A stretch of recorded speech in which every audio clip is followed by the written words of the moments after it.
Welcome to Breaking News. I'm Miley and bring for you latest news on today. The results of the 2018 midterm elections were both predictable and predicted, although that wasn't necessarily how it seems when Nancy Pelosi started Election Day by telling reporters that Democrats would absolutely win control of the House of Representatives 100%, she said, in what felt at the time like an ad of breathtaking heartbeat. Clearly, the once and likely future Speaker of the House is not the superstitious sort. The Republican gains in the Senate, given a map that strongly favored the party, were equally foreseeable, even if the Senate Majority Leader Mitch McConnell made no similar effort to brag about them in advance. Forecasts before the election suggested a Democratic pickup of between 30 and 50 seats in the House and gains of up to 5 seats for the GOP in the Senate. As of Wednesday afternoon, Democrats appear likely to end up with a gain of about 35 House seats, while Republicans added 3 Senate seats. In other words, what was predicted is more or less exactly what happened. Still, 2 years after Donald Trump's surprise win of the presidency, few were ready to be as publicly unequivocal as Pelosi on Tuesday morning.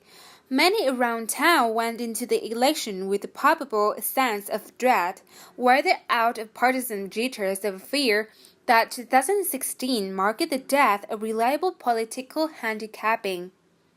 Washington felt like a nervous breakdown. An European diplomat who was here in the days before the balloting reported.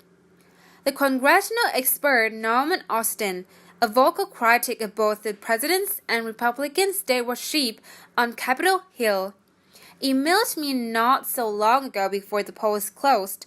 If Democrats do not at least win the House, he wrote, "We are done for." The forecast may have been dead on this time, but that hardly means Washington is reverting to an old normal. There will be no going along to get along, no moment of national reconciliation. Americans voted for a divided government, as they so often have in our history, but if what they wanted was compromise and bipartisan consensus, it's not what they will get. The last few weeks of the 2018 campaign were, by any measure, unusually contentious, angry, and worrying about the state of our democracy. The unleashed president campaigned across the country, bearing a message of hatred, division, and lies, and downplaying his party's message of economic growth in favor of demonizing opponents as evil, and sending tens of thousands of U.S. troops to the Mexican border to stop a caravan of would-be asylum seekers who remain hundreds of miles away from the border. Increasing numbers of Democrats believe that the only way to stop Trump is to impeach him in the House and begin the process of trying to remove him from office, no matter how remote the prospects of the Senate conviction seem. This stalemate will not end now that the campaign is over. Washington will get worse, not better, as a result of Tuesday's results. The political scripts of the past have been destroyed. They are not coming back. The president knows only one strategy, and that is to escalate.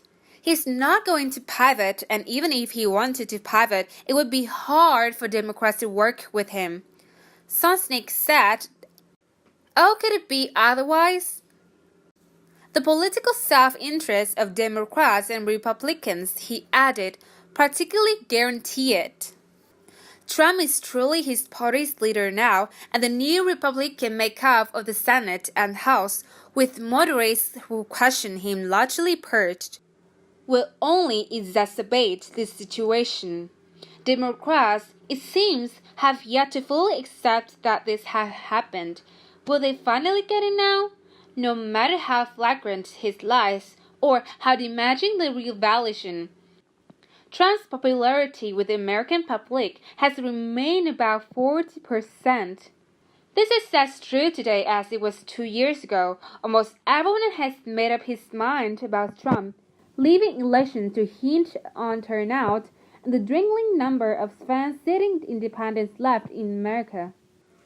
Middle-class suburbanites may be one such group that made the difference between the Democratic House of 2018 and Republican one of 2 years ago.